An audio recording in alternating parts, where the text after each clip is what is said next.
Buenas tardes, profesor. Sí. Ok.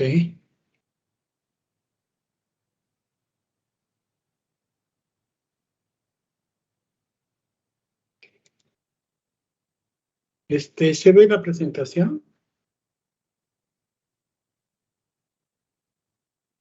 Sí, sí se ve. Ok. Sí.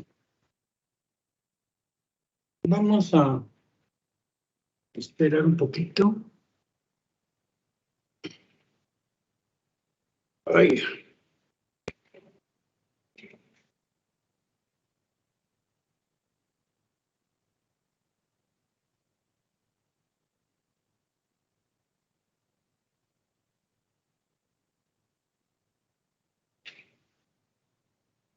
Ay. Me tocó ponerme la vacuna y es horrible.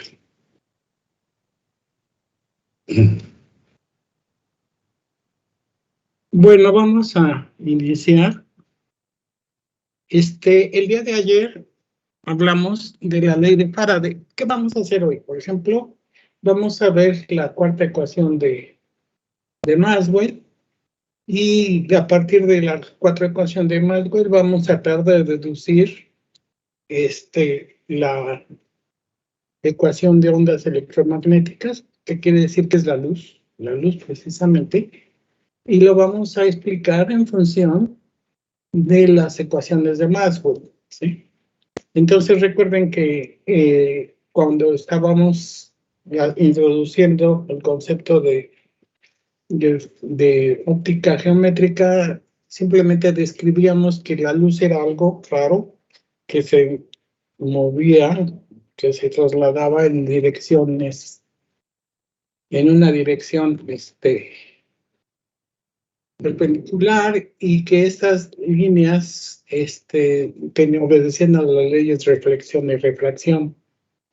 Posteriormente vimos que cuando hay fenómenos nuevos como el fenómeno de la difracción, entonces la ley de la óptica geométrica no es posible explicar este tipo de cosas, y por eso entramos al concepto de ondas y de la óptica ondulatoria. Entonces, experimentos de ese tipo dicen que se comportan como una onda. Entonces, después de que ya teníamos el ejemplo de que la luz se comporta como una onda, la pregunta nació y siguió preguntándose, bueno, pero ¿qué es lo que se está moviendo? ¿Qué es lo que está perturbando?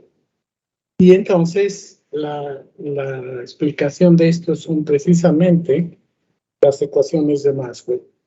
Entonces, lo que vamos a hacer primero, ahorita que hicimos la clase anterior, es explicar las primeras ecuaciones de Maxwell, la ley de la difracción, de la ley de Gauss para el campo eléctrico y la ley de Gauss para el campo magnético.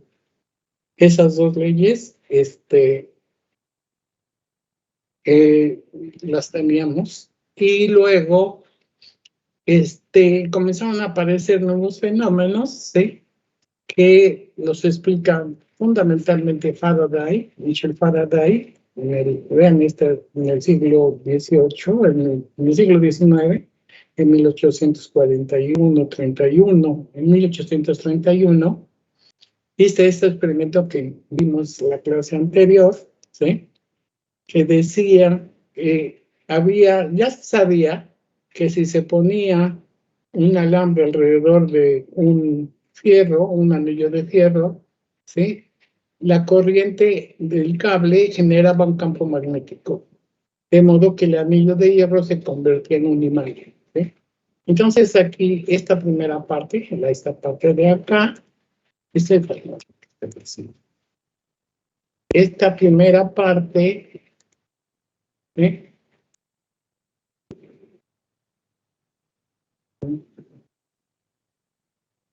esto de aquí se conocía que si circulaba una corriente, entonces esta parte el fierro se transformaba en un imán. Sí, entonces, lo que pasó, lo que Faraday hizo, enrollar una segunda parte, un segundo alambre, ¿sí? Y entonces ese alambre lo conectó de tal manera que quería ver, ¿sí? Si en esta parte, a ver, si ya teníamos, ¿sí? Si ya teníamos un imán, ¿sí? Entonces, la presencia de este imán quiso ver si se iba a producir un campo eléctrico. Y para producir un campo eléctrico, ¿qué quiere decir campo eléctrico? Pues lo que medía era una corriente eléctrica, que serían las cargas en movimiento. Y por eso le puso un amperímetro, que es esta parte verde que vemos, ¿sí? Y entonces, eso es lo que hizo. Entonces conectaba, ¿sí? Conectaba y ¡pum! Y el fierro se volvía un imán, ¿sí? Pero una vez que estaba circulando la corriente, aquí no había ninguna señal, la corriente en esa parte, aquí no había ninguna señal del lado derecho, en la parte azul. Y entonces, si desconectaba, pues tampoco había ninguna señal. Pero lo que observó es que cuando conectaba, había un elemento que, ¿sí? Sucedía en el momento de encender el circuito o apagarlo, aparecía una corriente eléctrica en el segundo circuito, ¿sí? Solamente cuando se prende o cuando se apaga, no cuando está circulando la corriente o cuando deja de circular, ¿sí?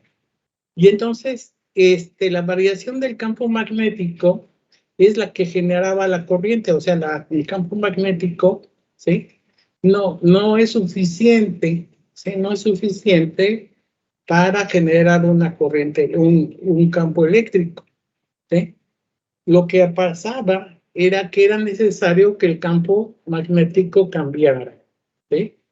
Y entonces, esa condición también, ¿sí? Se veía que si yo conectaba y la corriente iba en una dirección, ¿sí? La aguja que marcaba la corriente iba en una dirección contraria. Lo apagaba y entonces venía en otra dirección, ¿sí? Entonces, la versión actual de Maxwell, ¿sí? Es que el cambio el campo magnético produce un campo eléctrico, ¿sí? Pero el campo eléctrico que se produce tiene una dirección muy diferente, ¿sí? A la dirección del campo magnético. Entonces, el campo eléctrico obedece a una cosa que se llama un rotacional. El rotacional es la turbulencia, ¿no? ¿Qué quiere decir? Yo cambio el campo magnético y se genera una turbulencia que se llama campo eléctrico, ¿sí? Y entonces, esta idea que ya habíamos visto en la tina de agua, que la turbulencia, ¿sí? Es algo así como una cosa que gira, que cambia. Nosotros podemos pensar que si estábamos hablando de que el campo magnético produce un campo magnético que es la alteración del espacio por la presencia de un imán o de un campo magnético variable altera de otra forma también el espacio, ¿sí? Al variar el campo magnético, el espacio se modifica también y se modifica de tal manera que presenta un campo eléctrico que es perpendicular a la dirección del campo magnético, ¿no? Esto es lo que está diciendo esta ecuación, ¿sí? La ecuación, ¿sí? Esta la hicimos ayer con la analogía de una tina de agua, con una idea de rotacional.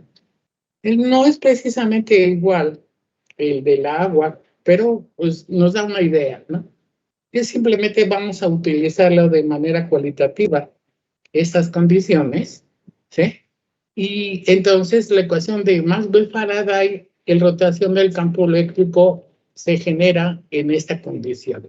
Y en este campo es una condición que tiene un un signo negativo. Entonces, el lado derecho es la variación en el tiempo del vector campo magnético y este cambia, tiene la dirección de B, ¿sí? Y luego el rotacional tiene una dirección contraria, ¿sí? Entonces, de manera de la parte derecha de la ley de Faraday da la rapidez de cambio de campo magnético, pero se presenta opuesto en signo, ¿sí? Por ese signo menos. Por lo tanto, la turbulencia del campo eléctrico en un punto determinado depende de lo violento de la variación del campo magnético en ese punto. ¿Sí? Esto es la condición. ¿Sí? Entonces, esto sería el rotacional, ¿no? No solamente en magnitud, ¿sí? El rotacional es importantísimo, que debe ser contrario, ¿sí? A la dirección que cambia el campo magnético, ¿sí? Y entonces, si nosotros decimos que utilizamos la regla de la mano derecha, ¿sí? Y entonces eso genera que si yo manejo un tornillo en la dirección que lleva, digamos, yo tomo la mano derecha, pongo mi dedo pulgar hacia arriba y mis dedos tienen, cuando los enrollo, una dirección, y eso es la dirección del rotacional, ¿sí? Entonces, esa dirección del rotacional, ¿sí? Hace que el rotacional del campo eléctrico es contrario al movimiento del campo magnético, ¿sí? Entonces, es lo que nosotros tenemos, ¿sí? Que si el campo, aquí por ejemplo estamos representando la idea que el campo magnético se mueve hacia abajo, ¿sí?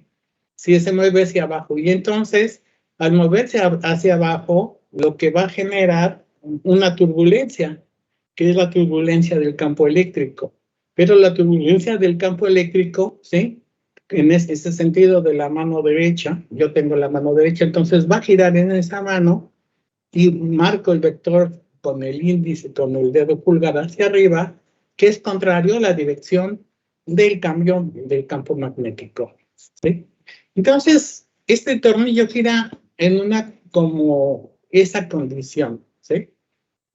Bueno, es como está sucediendo esta cosa. De manera que si movemos un imán de un lado a otro, cambia el campo magnético y surge la turbulencia del campo eléctrico. Entonces, la ley de Faraday nos dice que el campo magnético variable en el tiempo es capaz de producir un campo eléctrico, tal que su rotacional tiene sentido contrario a la dirección del cambio del campo magnético, ¿sí? Entonces aquí vean que la derivada respecto del tiempo de un campo, de una cantidad vectorial, preserva la dirección del campo, del vector, ¿no? Eso es lo que estamos diciendo. Entonces, eso fue la clase de ayer, esa fue la condición de la clase, de la tercera ley de Maxwell, ¿sí? Que la ecuación, ¿sí? De Faraday, ¿no? Entonces vamos a ver ahora la cuarta ecuación. ¿Cómo vamos a verla? Al momento hemos tenido tres ecuaciones, que la divergencia del campo eléctrico se debe precisamente a la presencia de la carga. Las líneas de campo eléctrico nacen de las cargas positivas y mueren en las negativas. Esa es la primera ley. La segunda es que la divergencia de B es siempre cero, que las líneas de campo no tienen principio ni fin, son siempre cerradas. Esto dijimos que no existen monopolios magnéticos. La tercera ley que acabamos de ver, ¿sí? El campo magnético variable en el tiempo produce un campo eléctrico y el campo eléctrico producido es perpendicular a la variación del campo magnético, ¿sí? Esas son las tres leyes. Y ahora presentamos aquí la cuarta ley, que se llama la ley de Ampère-Maxwell, que dice que el rotacional, bueno, vamos a leerlo al revés, ¿sí? Lo vamos a leer de la derecha a la izquierda.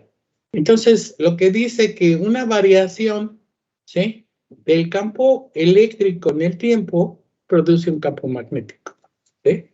esta es la condición. ¿Sí? Y esto fue demostrado por Ørsted en 1820. ¿Sí? Y él encontró que al conectar un circuito en una pila y un cable, observó que alrededor del cable aparecía un campo magnético que podía hacer girar una aguja alimentada. ¿Sí? Y eso describía por Ørsted que hay una relación entre los fenómenos eléctricos y los magnéticos. ¿Sí?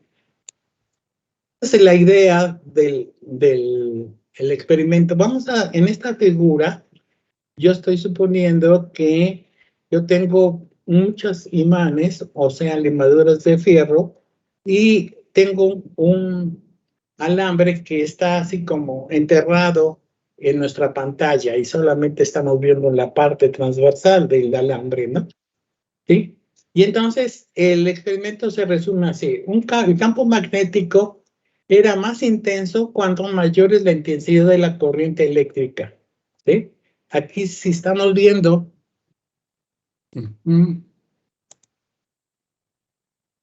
aquí está mi alambre. A ver dónde está no encuentro, aquí está el alambre. El alambre está aquí. ¿Sí? Entre más corriente tenga, entonces más fuerte es el campo magnético generado. ¿Sí? Y además, esto depende de la intensidad, ¿sí?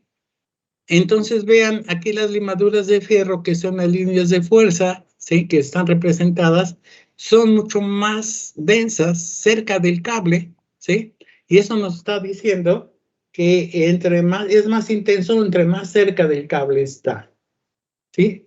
Y la tercera condición, que el campo magnético nunca se dirige hacia el cable, sino que es otra vez perpendicular a todos los puntos, como si rodease el cable. ¿Sí? Entonces, esta es la primera condición, o sea, que el experimento de Ørsted decía que si yo pongo voy a repetir, que si yo pongo un cable y este cable le hago circular una corriente eléctrica, se va a producir un campo magnético alrededor del alambre que va a ser más intenso entre más corriente pasa, que además, sí, es bien más intenso cuando más cerca del cable está, y que además que no exhibe la dirección de la corriente, sino que es perpendicular a esa dirección de la corriente. ¿Sí? Entonces, esta condición, ¿sí? Se dedicó, lo puso, bueno, fue Ørsted y fue después, 15 años después, cuando Ampère, ¿sí? Publicó en materia que postula que las corrientes eléctricas también son fuentes de campo eléctrico, y así escribió, ¿sí? Que la corriente, ¿sí? Escribió que aquí pongo a la derecha. Si yo tengo J, que es la densidad de corriente, ¿sí? A la derecha, entonces esta densidad de corriente me produce un campo magnético que es perpendicular a él, ¿sí? Es muy parecido al campo eléctrico. Si J es muy grande en un punto determinado, hay que estar a una intensidad. Y en el J igual a 0, que dice que no hay corriente. Si no hay corriente, si no hay densidad de corriente, no hay cambio. ¿Sí? Bien, ¿dónde estoy? Ajá. Pero entonces, fíjense aquí, las fuentes, sí. Las fuentes del primario del campo magnético son las corrientes eléctricas, es decir, las cargas en movimiento. Como puedes ver, combinando la ley de Gauss para el campo eléctrico, las fuentes de ambos campos son cargas eléctricas. Sin ellas no habría ni campo ni otra cosa, ni el eléctrico ni el magnético. La diferencia entre ambas es que para que exista un campo eléctrico simplemente hacen falta cargas. Sin embargo, para que exista un campo magnético tienen que existir cargas en movimiento, es decir, corrientes eléctricas.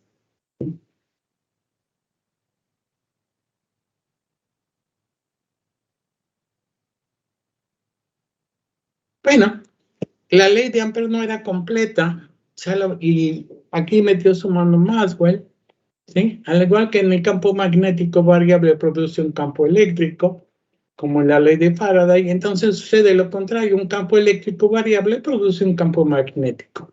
Y entonces, aquí hay dos formas de producir el campo magnético que está descrita por la ecuación de Ampère-Maxwell.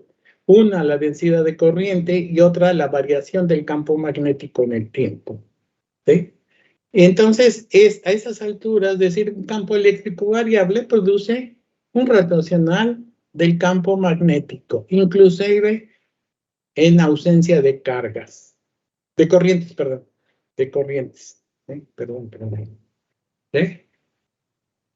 Bueno, esa sería la cuarta ecuación de Maxwell, ¿no? Recuerden, la primera ecuación nos dice que ¿sí? La primera ecuación nos dice que la divergencia del campo es producido, que el campo eléctrico es producido por la cantidad de carga. La segunda nos dice que el campo magnético es tal que siempre existe dos fuentes de carga positiva y negativa. La tercera, que está más o menos clara, es que dice cualquier variación del campo magnético produce un campo eléctrico que es perpendicular a este. La cuarta ecuación nos dice que una variación del campo eléctrico en el tiempo nos produce un campo magnético perpendicular que también puede ser producido por una densidad de corriente, por un alambre que esté circulando por donde circulan cargas, ¿sí? Estas son las ecuaciones de Maxwell, ¿sí? Y esas ecuaciones de Maxwell aplicadas a todos los fenómenos nos permiten explicar todos los elementos, ¿sí? Ay, me duele la cabeza. Bien, vamos ahora a manipular esas ecuaciones para entender la ecuación de onda electromagnética.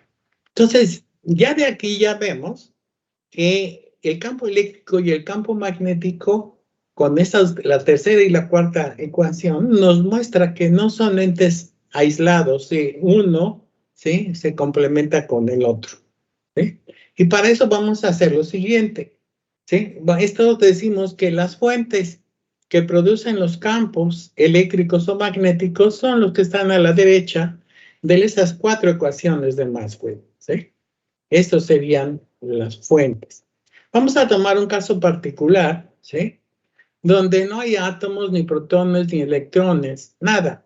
En términos de las ecuaciones no hay ni carga ni densidad de corriente, ¿sí? Eso sucede en el vacío, ¿sí?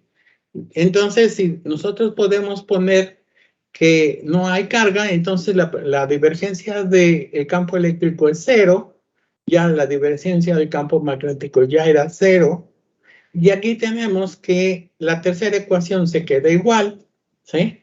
Y la cuarta ecuación, recuerden que la cuarta ecuación tenía el término de densidad de corriente, esa la quitamos, ¿sí? Y entonces en el espacio no hay corrientes, y entonces nos quedan estas cuatro ecuaciones, que serían las ecuaciones que presentan los campos eléctricos y magnéticos en el vacío, ¿sí? Entonces, en ausencia de cargas no hay fuentes de campo, pero la variación de cualquiera de los dos campos produce un rotacional del otro campo, inclusive en ausencia de cargas o corrientes, ¿sí? Entonces, ahora, ¿cómo las vamos a combinar?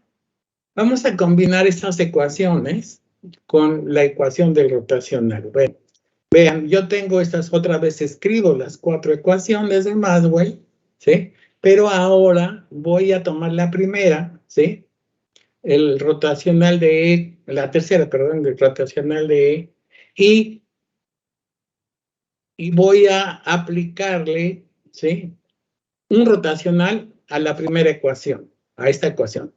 Yo tengo el rotacional del campo eléctrico. Si yo aplico el rotacional en el lado izquierdo, en el lado derecho, el rotacional también se aplica. Y cuando se aplica el rotacional en el lado derecho, recordemos que el rotacional es una condición, ¿sí? Solamente de la posición, no del tiempo. Entonces yo puedo conmutar los dos operadores y yo tengo que es el rotacional del campo eléctrico va a ser la variación del tiempo en el tiempo del rotacional de B. Pero, ¿sí? El rotacional de B, vean, ¿sí? El rotacional de B, ¿qué es el rotacional de B? ¿Sí? Vean, el rotacional de B, aquí lo tenemos, que es la cuarta ecuación. El rotacional de B es μ0, epsilon 0, por la parcial de E respecto del tiempo. Y entonces, si yo pongo eso ahí, pongo μ0, epsilon 0, y la derivada, la parcial respecto del tiempo del campo eléctrico. ¿Sí? Y entonces, como μ0 y epsilon 0 son constantes, me queda que el rotacional del campo eléctrico es una constante multiplicada por la segunda derivada del campo eléctrico respecto del tiempo. ¿Sí? Esto sería. Entonces, esa es la primera parte, esa es la parte derecha de la ecuación.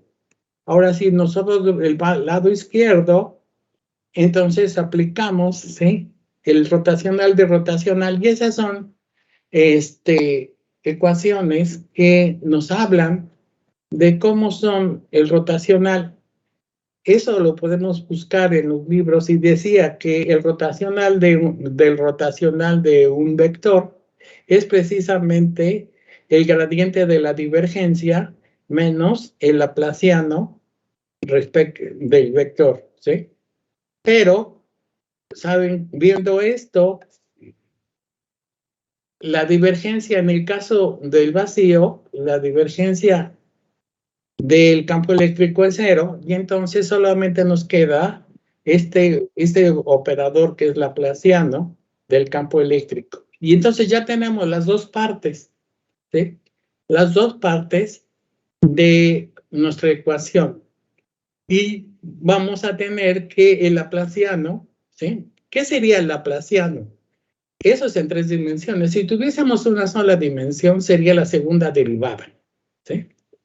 La segunda derivada del campo eléctrico es proporcional a una constante por la segunda derivada en el tiempo, ¿sí? Entonces, la segunda derivada en la posición es directamente proporcional a la segunda derivada en el tiempo. Y esto es precisamente la definición de una onda, de una función, ¿sí? De la ecuación. Esta es la ecuación de onda. Esa es la ecuación de onda aplicada al campo eléctrico, ¿sí?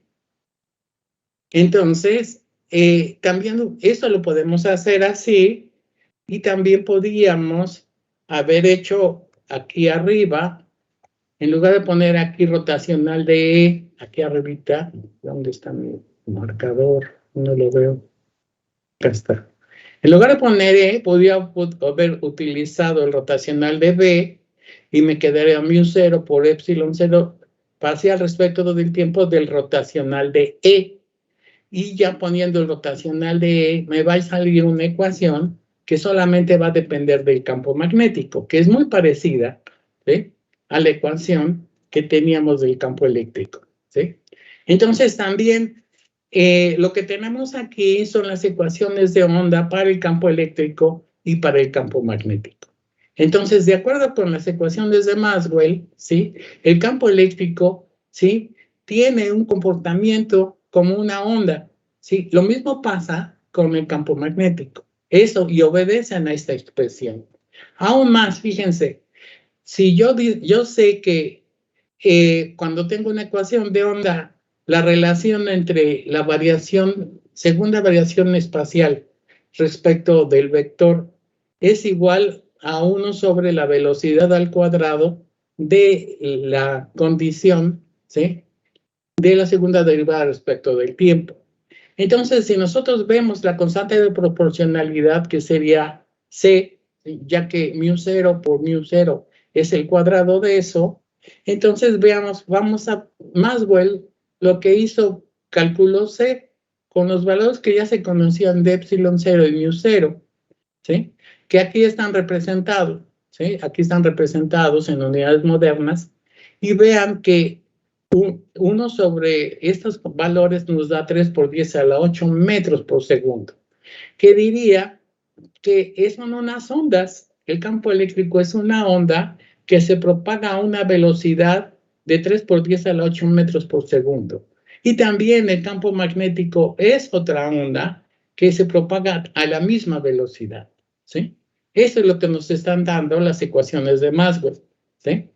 Entonces, las ecuaciones de Maxwell, ¿sí? Las hacen y dice, esta coincidencia de resultados parece mostrar que la luz y el magnetismo son efectos de la misma sustancia y que la luz es una perturbación electromagnética que se propaga a través del campo de acuerdo con las leyes del electromagnetismo. Entonces, esto es lo que dijo Maxwell, esto es la luz. La luz es una onda, ¿sí? Una onda del campo eléctrico y el campo magnético. Y lo vamos a ver, ¿sí? En la siguiente manera. Vean, entonces la perturbación se mueve a la velocidad de la luz, a la velocidad de 3 por 10 a la 8 por 10 metros por segundo. ¿Sí? Es lo que dijo en las ecuaciones anteriores. ¿Sí? Entonces es muy rápido. ¿Sí? Estas variaciones de la luz. Pero, ¿sí? ¿Qué quiere decir eso? Vamos a suponer que en cualquier parte del vacío existe un campo magnético que está cambiando con el tiempo. Por ejemplo, se está moviendo hacia la derecha, cada vez más a prisa, ¿sí? Entonces, si tenemos esto, esa es la representación. Yo tengo un movimiento hacia la derecha, ¿sí? Que hace que el campo magnético se esté moviendo.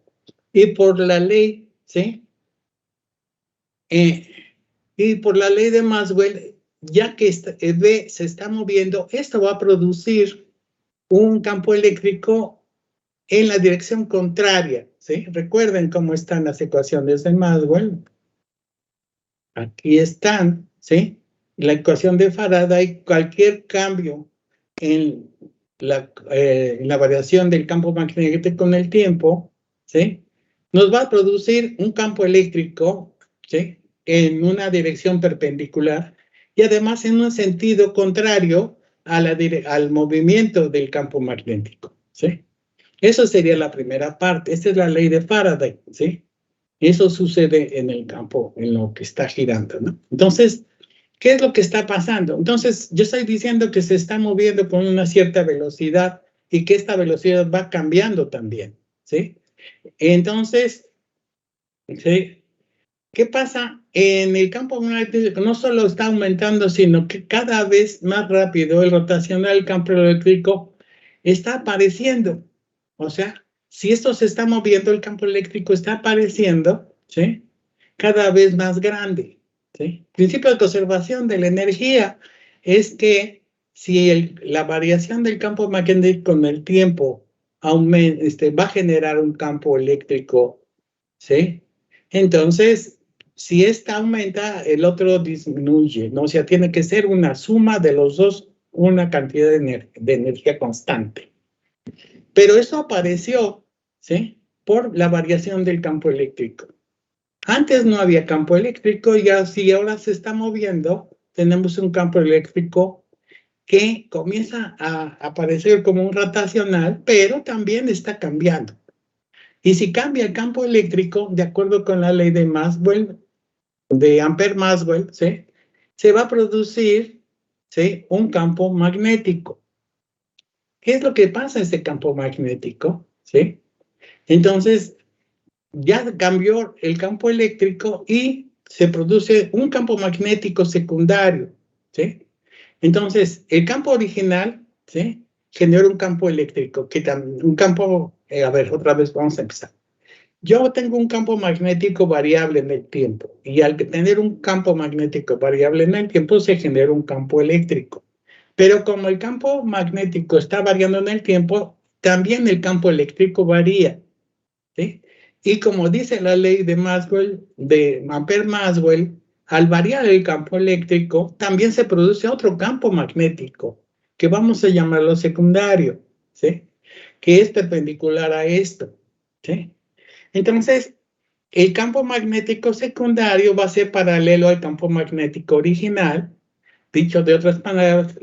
Entonces, vamos a decirlo así.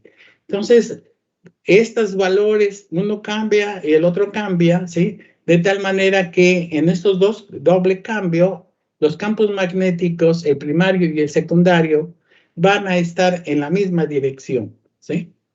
Pero, ¿qué está pasando? Pero están en la misma dirección, pero en sentido contrario, ¿sí? Entonces, aquí se está viendo, ¿sí? Que aquí es en el primer movimiento hacia abajo produce un campo eléctrico hacia arriba, pero ese campo eléctrico hacia arriba produce un campo magnético en la misma dirección, ¿sí? Que es un campo magnético secundario, ¿sí? Y entonces podemos concluir lo siguiente: si el campo magnético original aumenta con el tiempo, como consecuencia produce un campo eléctrico que antes no existía. La aparición de este campo eléctrico, a su vez, induce la aparición de un nuevo campo magnético que se dirige justo en contra del campo magnético original. Por consecuencia, el campo magnético total ya no aumenta tan rápido porque este nuevo campo magnético secundario compensa parte del campo principal, ya que va en sentido contrario, ¿sí? Y eso es lo que hacemos con el menos rotacional de rotacional, y encontramos precisamente la ecuación de onda. Eso es lo que está diciendo esta ecuación, ¿sí? Y sí, es lo que encontramos, que estas ecuaciones, tanto de campo eléctrico como de campo magnético, ¿sí? Esto lo podemos representar de esta forma. ¿Qué está pasando? Esto es lo que está pasando, ¿sí? Voy a suponer que en esta figura que está entre azul y rojo, tengo una propagación a lo largo de uno de los ejes, que esta es la que está presentando ahí, y que el campo eléctrico en este caso está polarizado y tiene una dirección, ¿sí? Vertical. ¿Y qué es lo que pasa? ¿Sí? Vamos a suponer, vamos a tomar este punto, ¿sí? Este punto, vamos a ver que cuando está el campo eléctrico muy intenso, ¿sí? El campo eléctrico muy intenso, ¿sí? Este va a producir un campo magnético. Y vamos a, si lo tomamos como estaba arriba, vamos a suponer, ¿sí? Desde este punto, vamos a tomarlo desde este punto. ¿Dónde está mi? Aquí está. A ver, acá. Oh, aquí. ¿Sí? Tengo un campo magnético muy grande y a medida que yo me voy moviendo, ¿sí? Va produciendo un campo eléctrico. De tal manera, ¿sí? Que el campo eléctrico va aumentando. Y si va aumentando, este va a producir un campo magnético que se opone al campo original, y entonces el campo magnético disminuye. Y al disminuir, entonces, ¿sí? Se va a producir un cambio en el campo eléctrico. Y esto sería la luz, ¿sí? Esto es la luz, ¿sí? El campo eléctrico crece, deja de crecer y decrece, se invierte, y etcétera, ¿sí? Así pasa con el campo eléctrico y el campo magnético, ¿sí? Esto es la perturbación. Esta perturbación que se genera, la presencia de un campo eléctrico, genera una perturbación en el campo magnético si estos están cambiando en el tiempo. Y esas perturbaciones se mueven a una velocidad de 3 por 10 a la 8 metros por segundo, ¿sí? Y entonces lo que se presenta ahí es precisamente efectos de este tipo.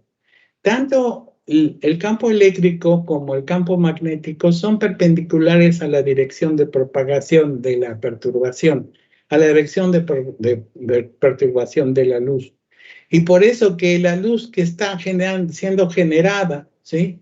Desde el infinito por algún proceso de generación de campo eléctrico o de magnético variable en el tiempo, nos va llegando a nosotros y nos llega y como destellos luminosos, como fuentes luminosos que están cambiando con el tiempo, ¿sí? Y entonces tenemos campos eléctricos y magnéticos que están variando con el tiempo, de esta forma, ¿sí? Solamente hay dos diferencias. Los campos oscilantes son perpendiculares entre sí. Ambos campos crecen y decrecen a la vez, ya que el aumento de uno produce el aumento del otro, ¿sí? Pero en un segundo aumento roba parte de la energía que seguiría aumentando el primero, por lo que ambos van perdiendo ímpetu y finalmente dejan crecer para disminuir de nuevo y finalmente invertirse. Opa. ¿Eh?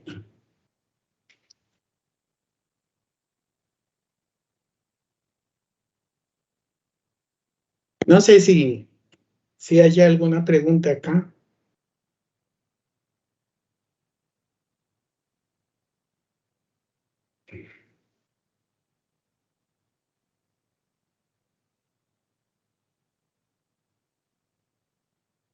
Y Dios dijo, hágase la luz, y Maxwell escribió sus ecuaciones.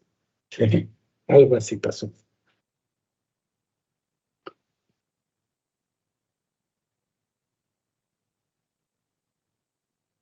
Vean, vamos a seguir las flechas azules, que son campo eléctrico.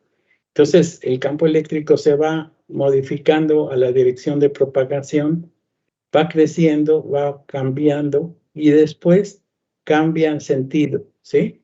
Vean, vamos a tomarlo acá.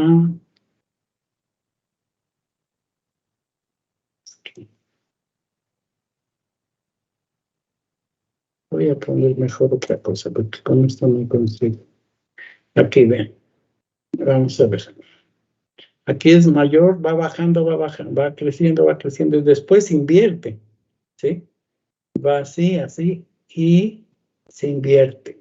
Cuando disminuye, invierte. Y lo mismo pasa el campo magnético que está representado con flechas rojas. Ok. Voy a hacer un paréntesis acá.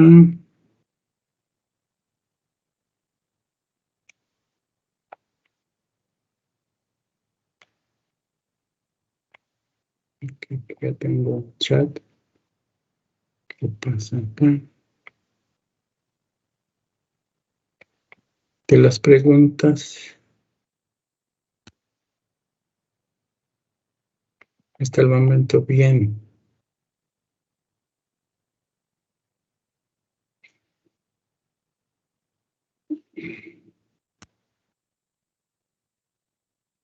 Otra expresión de, creo, un escritor o un poeta, igual respecto a la luz, pero del trabajo de Newton, fue justamente que Dios dijo, hágase Newton, y después se hizo la luz. ¿Cierto, profesor? Más o menos, pero Newton no se metió en electromagnetismo. Más bien, fue Maxwell, ¿no? Sí, eso es más o menos. Newton da una referencia importante a la manera de entender la mecánica en la vida, ¿sí? La aportación más grande de Newton, fundamentalmente, es decir que todo el universo obedece a las mismas leyes. Las leyes que decían antes que existían de los mundos perfectos y los mundos imperfectos, ¿sí? Newton dijo, no, pues las estrellas se mueven de la misma manera como caen los objetos en la Tierra.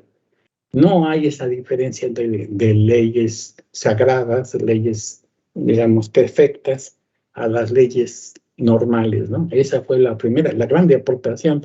Modificó el pensamiento, deja de existir el pensamiento mágico, eso es lo que se genera con Newton. Sí, bueno, con Galileo, con Newton. Como vimos acá, ¿no? En general, Maxwell no pudo llegar a estas ecuaciones, a estas expresiones, si no existieron todo el conjunto, ¿sí? El conjunto de aportaciones de todos los anteriores, ¿sí? ¿Sí? Estas todas las ecuaciones de Maxwell, de Ørsted, de todos ellos, ¿sí? Son aportaciones que bueno, de manera genial, pues dicen genial, bueno, pues de manera normal, Maxwell las comprimió y las presentó en 12 ecuaciones. Y una vez que están presentadas las 20 ecuaciones, las de Maxwell eran 20 ecuaciones, para encontrar estas formas que actualmente estamos conociendo, ¿sí? Fue necesario desarrollar la álgebra vectorial, ¿sí? Entender lo que es lo rotacional, este vector nabla, este valor de nabla, que es una función, ¿sí? Que es un operador que nos permite explicar muchos fenómenos naturales a partir de sus interacciones, ¿sí? Gauss produjo este operador divergencia y le da una interpretación, y cuando se le aplica a estas condiciones por parte de Maxwell, entonces se da sentido a las ecuaciones de la, ¿cómo se llama? De la física electromagnética, ¿no? De la radiación electromagnética, ¿no? Y entonces aquí nace también una aportación como Newton hizo de considerar todas estas ideas básicas de que no hay dos mundos perfectos e imperfectos, sino que toda la naturaleza solo obedece unas leyes. Lo que hace Maxwell fundamentalmente es decir que no hay fenómenos estrictamente eléctricos ni magnéticos por separado. Los dos existen y están interrelacionados de acuerdo con nuestras ecuaciones, ¿sí? Y estas ecuaciones que se presentan con él, ¿sí? Son las que determinan todo el comportamiento, ¿sí? El comportamiento de las partículas cargadas y de las partículas en movimiento. De las cargas y de las cargas en movimiento, que es precisamente esta expresión. Y juntas estas variaciones nos dan la interpretación de lo que se quería conocer. ¿Qué es lo que está oscilando en la luz? Si la luz es una onda, ¿qué es lo que está oscilando? ¿Sí? Lo que está oscilando es precisamente, ¿sí?, un campo magnético.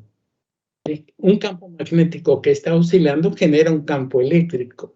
Y si está oscilando el campo eléctrico, se produce también un segundo campo magnético, y las dos cosas juntas, ¿sí?, van a hacer que esas oscilaciones hagan la transmisión, ¿sí?, de la perturbación, y esa perturbación, en ausencia de carga, simplemente por variaciones de campo eléctrico y magnético, es lo que nosotros conocemos precisamente como luz. Y para moverse y transportarse en el espacio, no es necesario tener un medio específico, no existe flogisto, no existe nada de esto, simplemente lo que existe es la presencia de un campo eléctrico y la presencia de un campo magnético variables, y esos son los que transmiten y generan la luz. Bueno, pues me quedan hacer algunos ejercicios. Vamos a hacer, bueno, lo vamos a dejar para la clase del jueves. Simplemente quisiera parar aquí un poco, dejar esta figurita y dejar esta figurita para que esta figurita nos va a representar precisamente qué es la luz. Esto es la luz, ¿no? Y lo vamos a dejar así para no complicarnos un poco más. Dejamos esto como un punto muy importante, ¿sí? Muy importante de la teoría electromagnética. La manipulación de todas las ecuaciones y esas cosas, pues es una cosa que nos va a fortalecer la idea de estas variaciones, ¿sí? Y al fortalecer esas ideas de variaciones, ¿sí?, nos van a dar sustento a que la teoría propuesta como variaciones de campo eléctrico y magnético es una teoría totalmente aceptable Es una teoría que describe los movimientos y que, además de describir, habla y dice qué pasa cuando estos campos eléctricos o magnéticos son, digamos, modificados. Cuando son modificados de alguna manera, ¿qué es lo que va a pasar? ¿Sí? Y eso es lo que vamos a ver, por ejemplo, con ondas transversales, con polarización, ¿sí? Con cosas de ese tipo, ¿no? Entonces vamos a entender, por ejemplo, cómo vamos a medir, ¿sí? Cómo vamos a medir la cantidad de corriente y la cantidad de energía, ¿sí? Cómo vamos a medir la cantidad, ¿sí? De las variaciones, qué pasa cuando varía, qué tan intenso es el campo eléctrico respecto al campo magnético. Y les vamos a dar números y valores. Y eso es lo que vamos a seguir haciendo en las próximas clases. ¿Sí? Bueno, no sé si quedan alguna otra cosa, ¿hay alguna pregunta más? Todo bien, ¿Alguna profesor. aclaración? No soy. Bueno, pues si no hay preguntas, lean su libro, eso es muy importante. Ahí van a, cuando lo vayan leyendo, posiblemente les van a salir muchas nuevas dudas, ¿no? Y vamos a tratar de explicar. Y ya, lo demás que vamos a hacer en las clases siguientes va a ser la aplicación de las ecuaciones de Maxwell, ¿sí? Que nosotros tenemos para casos específicos. Y de ahí vamos a hablar de la polarización, de la irradiancia, de la protuberancia, todas estas cosas que se pueden medir, ¿no? ¿Cómo medir todo esto? Bueno, pues aquí ando un poco dolido. Hace rato me fui a poner la vacuna y ahí está horrible. Espero que esté bien. Mañana no tenemos clase, yo creo que ya para el jueves estaré bueno. ¿Sí? Bueno, nos vemos entonces el jueves. Cuídense mucho, ¿no? Sí. Y si les falta alguna vacuna, vayan y póngansela de una vez. Hay que tener las mayores defensas para que ya no tengamos que suspender todas nuestras actividades por la pandemia. ¿Sí? No cuesta nada. ¿Sí? Y también para sus cercanos, ayuden a que vayan a vacunarse. ¿Sí? Bueno, nos vemos el jueves. Cuídense mucho. ¿Sí? Hasta luego. Hasta luego, profe. Hasta luego. Hasta luego. Hasta luego.